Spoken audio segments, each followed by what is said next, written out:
It is my fervent hope and wish that at long last, after many seasons of the driest drought imaginable, even to a creative man or woman, that the rain long hoped for shall come at last and fall upon the meadows and the prairies, because elsewise our grains shan't grow. Hiking long and far amongst the wild flowers, one cannot help but feel small. A slight glint of the sun from the land up ahead shows you where there must be water, and you go to it like a stumbling drunk, desperate for the life-giving sustenance it provides. And when you get there, you find an oily snake of gasoline is coiling around your throat. Water is gone, and soon. So are you eaten by that asp of your fears and dreads? We live in the snake in the bowel of its belly, and we cry out, but its stomach isn't listening and nothing else can hear us. And we cry, and we cry, and we cry out in pain and in stain. And there's no one to blame, because we remain in the same snake that we've been in for days. And it's digesting us in 16 different ways, with enzymes coming down and boring out our brains. But the only way we're going to escape from out the snake is to get pooped out. Its rectum anyone tells you different than they're fake. I met my gal down at the clam bake, where I was trading chowder for a little mass of some puppy rakes, and then out came Clay Aiken. He said, "You got to meet Kevin Bacon, unless I'm greatly mistaken." And I said, "You're probably making the mistake, 'cause you think Kevin Bacon and I don't know him, 'cause he's fake. But I know Kevin Turkey Bacon, and he is just as cool." And then Clay Aiken was like, "Oh man, you rule." And I was like, "I know I do. And I don't know who you are, but I know I like to go and take my shoes off at the bar. And when they say you can't do that, and then they kick me out the door, I like to grab them by the butt, honk their boobie, and yell score." Quacking penguins interrupt me. I don't like your defenestrations too abruptly. I like it better when your demonstrations are based on mutt meat. I like chomping up them dogs, 'cause they go bark, bark, arf, arf, yowl, yowl, right back in the snake bowel. So disgusting. You need to be flossing your tool like Kevin Costner and Jewel. I'm the boss of the moon, and that's why I said Captain America. He gots to go back home soon, because I ain't let you stay in a secret base in this kind of a place, because nobody likes you, and I can't stand your face. And he's like, "Oh dog, that's not fair at all." And I'm like, "It's fairer than horseshoes and hand grenades, y'all." And then I picked them up in my hands, and I threw them off of the moon, and he plummeted from the sky, so you'll be seeing him soon. He'll be the flaming torch again, because he'll catch on fire in the atmosphere, and that is really dire, but it is the real truth. I fear I'm a chicken astronaut living deep in space. I'm a giant bug. An outer moon is my home base, and I like to bake my floss with lots of dross tossings, because I get hypercarate kicking into my Ryan Goslings, and don't get me started on that one guy. He's lame. I can't even think of that dumb mofo's name. I think it's something to rhyme with Rob or Kebabin, and he's in those Deadpool movies, and he's a heck of an SOB until I'm sobbing. I'm piss on the cob, and when I think of that guy, Ryan Reynolds, that's right, and he's a heck of a sight. He's a pig-headed mutant with a chicken for dong, and he goes bok, bok, bok when he unsheathes his schlong. And he quacks and he shat, and he scoops up the dew, and he puts it on back in his pack that he keeps for his crew, and he makes him sniff. It makes him eat the stuff too. He's a real nasty fugga, and he likes piggy goo, 'cause when it comes to the hobgoblin porky little sows, he likes them piggy women, but he ain't like cows. He likes them piggy boys. He likes them meat in his mouth. Mr. Reynolds is a sick, sick bastard of this. There's no doubt he kind of has a potty mouth too, because he makes his sows cows and horses piss in it.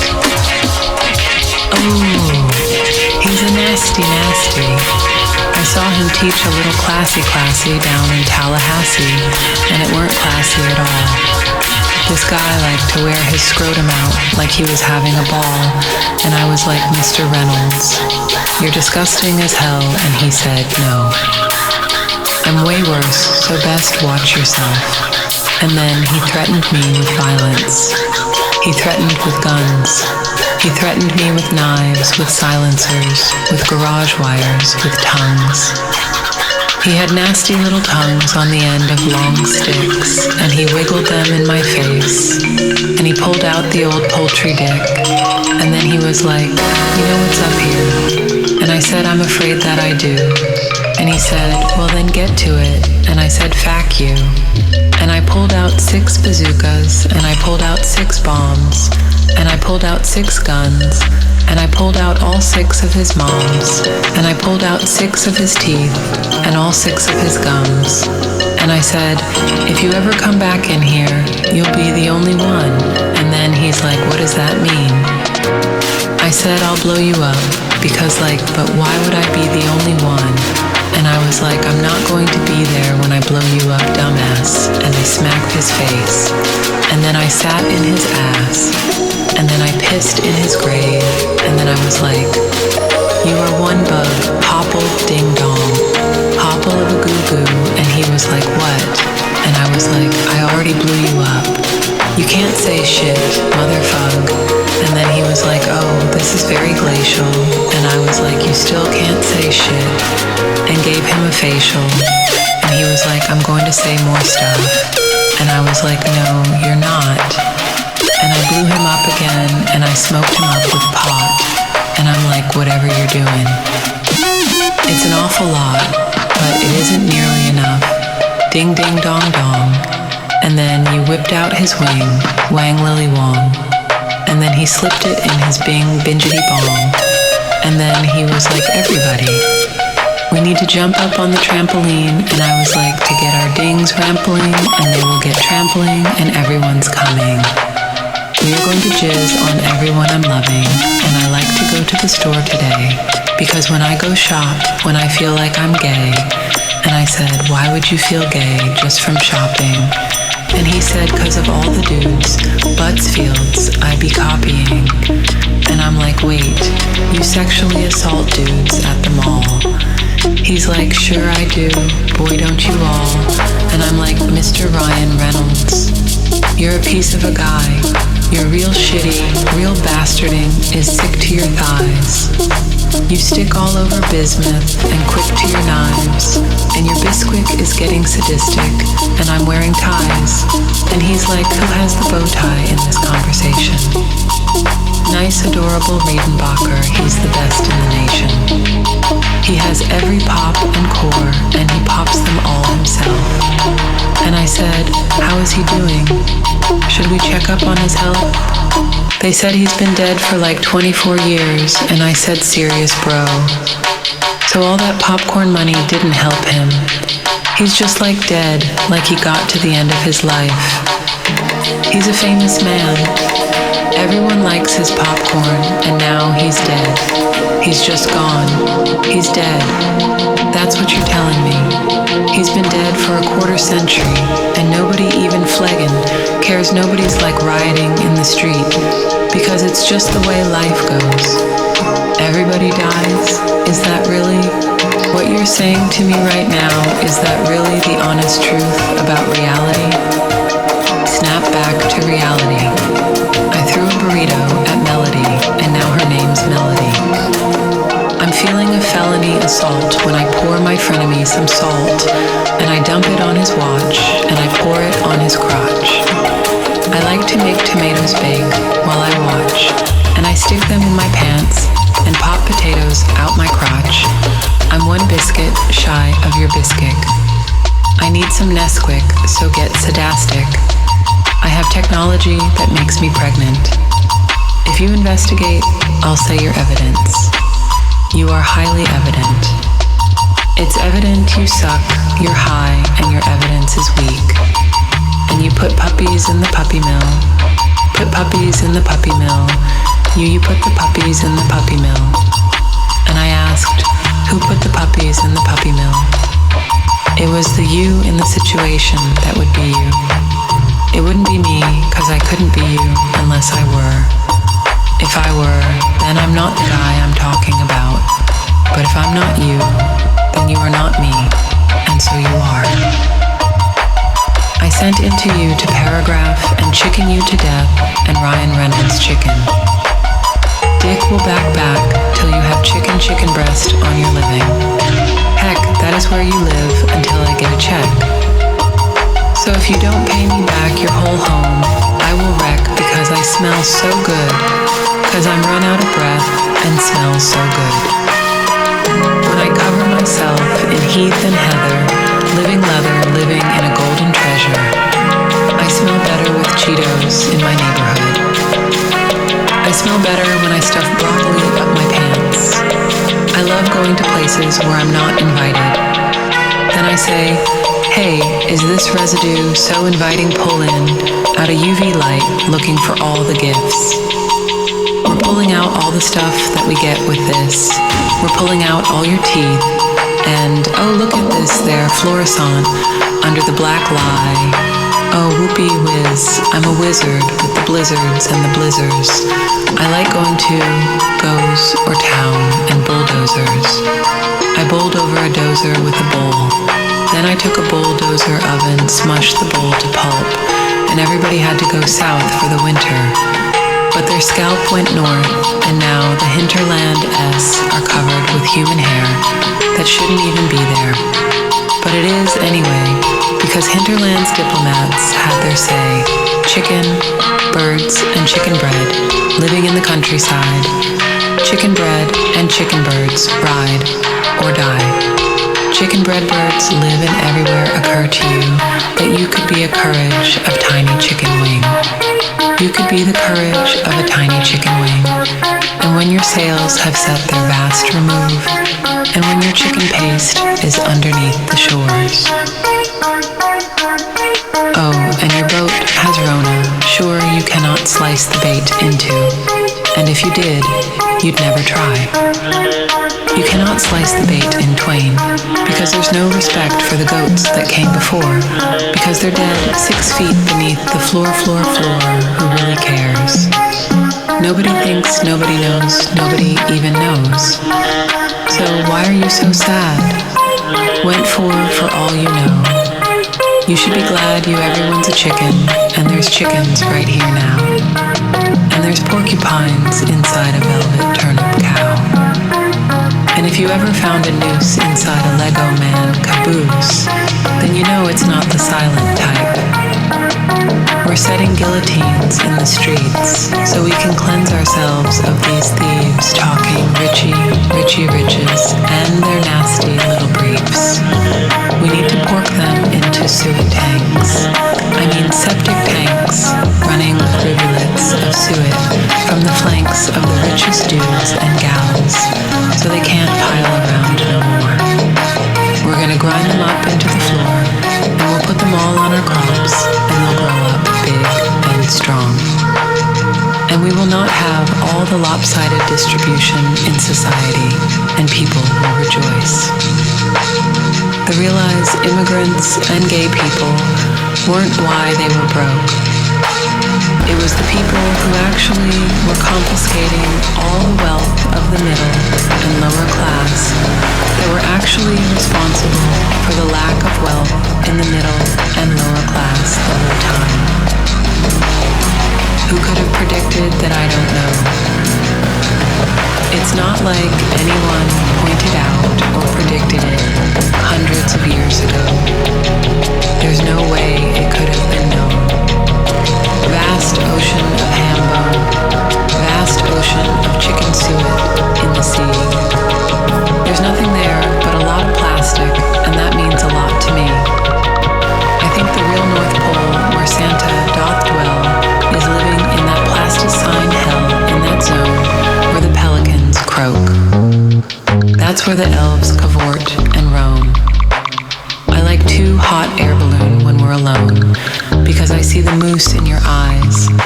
it fills me with dread to the bone, and my teeth shatter out, and they vibrate out my jaw, and I look in your eye, and I know I'm lost turkey bagels in the air, tiny falling frost of ash everywhere, 'cause it's trysting time again. It's interesting time at Tourist Falls. Moonshine left your eyes 6 summers ago, and we knew each thought before it left the other's lips. No trace remained of the glimpse that I once saw when I removed all your curtains for a while and saw what lay inside your rooms.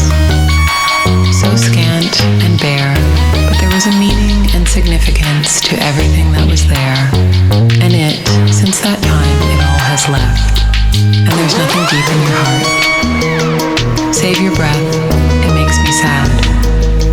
I cried to see it, but yet I know I need believe it, because the truth, however, sad, is that you have always been a shitty dad, and you have always made your father mad, and you will soon be slain by people. Happy granddad, dad, because he knows that he won't rest until he sees you dead, and he'll claw you down. Not with hate, not with anger, but with a loving embrace that is nevertheless riven through with worms. So that's how my neck of the woods has been this day, with great grains popping out of the way and big bins. And I keep storing away for the winter. That never comes because there's no such thing as summer. So whatever this could be, it's only cold. No weather permanently affects me. I'm bold. I'm resurrected. I have an erection for 6 days. Call a doctor in 6 days. Help me. I'm boiling my oats, and I don't have any way to conceal it. My oats are about to bubble over, and I'm ready to reveal it. I'm poised to sell my porcelain doll. I'm dolling it up, and I'm ready to ball y'all. I'm going to get 6 figures off of this figurine, and I'm figuring I can take it down to the flea market and buy some ticks with my green. I gotta go down to the tick market and trade it in for some fleas, and then I can go back to the market and say, hey, look at these, sell them for a profit, take him home, find out about the future, and God shit. Because that's what prophets do, they tell you what's up with the future, and I want to know boo. So I gots to tick-tock down to the flea shop and get fleeing with tick, so I can get these fleas dropped. Then, when I do that for a sick prophet, I'm going to make them well. Treat them with medical omelets. I'm going to take him home, read him some songs, and then I'm going to pack them into bed and tuck them in with 6 bombs, so that if he tries to crawl out of bed and tell me it's wrong, I'll say, and you'll say, I knew you were going to do that. I said, you can't walk, and if you do try, do you know what I'll do then? And he said, I've seen it. Good luck cleaning my brains out of the basement. And I said, I'll replace it with the brand new one I'll use from the life insurance on your old school hairdo, Mom. And he was like, what, I'm not your mom? And I'm like, oh, you're not. And I mean, like, he said it, and then I said it, or not. So I took them out to the street, and I yelled for a cop. When the cop showed up, I told him what happened. It just wouldn't stop. I said this dude locked me in a tower, like Rapunzel and stuff. And then he was like, if you don't throw your hair down, I'm going to throw down. Let's buff, and I said, let's buff, what's that mean? He said it's a new expression kids are using to mean that they are excusing themselves from the risk not to fight, because they're going to fight for their life.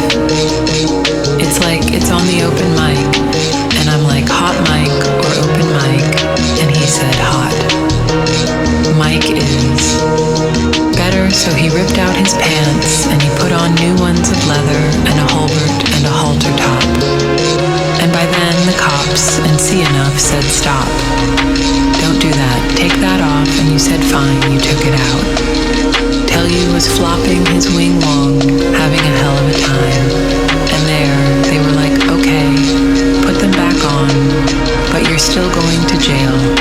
I said thank you as well, and I walked off. Found a new victim, dragged them back to the crib. The officers are still arresting the dude, trying to stuff back in his dick, and I was like, I'm pulling it off, ripping off his dings. Not what I meant. I was ripping off all the cops for their Sudafed. When their back was turned, that went through the cop car, pulled out the stuff in the cruiser that got far. I got all the Sudafed that kept in the trunk to keep it giant bricks, all turned up into dust. They break it up and cut them out into thick rails, and then they snort them up the nose, and they use it to paste bail, and they post bail all over the place at the post office. And they got the most floss, 'cause they are the most flossest. And they goes through the town like a colossus, slinging their suit of fed ephedra concoction. Like some bosses, they're crying pimps, and they know what their moth is. They're taking moss into the cloth and saying, you got this. Your little moss buddies and cloth get chomping. You gotta get stomping, but you can't 'cause you're just boss. So you got more wingspan than you do foot pressure when you put your paws on it. So they say, oh, when I get my claws on it. I'm ripping through them wings till the dust falls, and you got to get at some brusque dolls, because they're the ones with the most edible clothes. You eat that stuff off in the moss are golden, I suppose. But I don't suppose it because I got a suppository in my nose, and it's burning, because I don't think it's intended. I think it's more rear-ended for the rectally impregnated. And that's why I can't get it, because it's segmentated now, and it's wriggling and jiggling. I think it's a tape. Where and what have I been imbibling? I think one of these bracing jolts of the Johnson I got in my rump was filled with the moth spawn. And now I'm like, oh dear Lord, I am repugnant because I have succumbed to the love of a moth bunch. It's like a whole tube of motha flew up at once, and then they stuck a sperm in my trunk, and I'm like, oh now I wiggle around like a lump. Good God Almighty, I hate egg sacs in my hiney. It hurts when I pee for starts, but it's shiny. I only can see it if I use sets and mirrors that reflect each other at angles like ears, and then I could steer to the path that my nose needs to take. But the clam chowder wafted in, and it's still a clam bake, and I still pray for rain each day it don't come, and I'll pray for it when it gets here, at least to someone. That's what we're all doing in the end, praying to trickle down profits for a bit of rain.